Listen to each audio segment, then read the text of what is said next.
Republican Congressman Trey Gowdy is the chair of the House Select Committee on Benghazi. And so over the past few years, he's gotten to know quite a bit about extended personal attacks. Turns out, though, that he's a little bit better at dishing it out than he is at taking it. So he's been attacked a lot recently over the past few weeks over the obvious political nature of the Benghazi investigation in the House, so that it's clearly targeted at Hillary Clinton, at destroying her reputation and her poll numbers and making sure that she doesn't become president. Now, because of that, and because of the attacks he's facing, he had this to say recently. "I would say in some ways these have been among the worst weeks of my life. Attacks on your character, attacks on your motives, are 1,000 times worse than anything you can do to anybody physically. At least it is for me." And he goes on to say, "When I hear that it's about her," speaking about Hillary Clinton, "it is so hard for me. You are not worth 18 months of my life, with all due respect. 4 dead people are, but you're not." Not apparently too familiar with their names.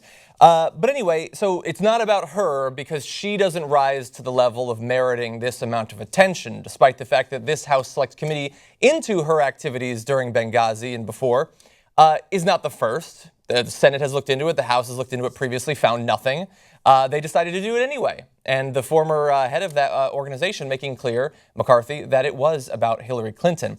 But what I love there is the first graphic. So he's mad that people are questioning his motives and what he did, and he doesn't like that. He says it's attacks on your character, attacks on your motives are 1,000 times worse than anything you can do to anybody physically, despite the fact that this is exactly what they're doing to Hillary Clinton. They're attacking her motives for what she did during Benghazi, and they're attacking her actions during Benghazi years afterward in a way that they never would for anyone else, even after a foreign policy disaster or tragedy like Benghazi was.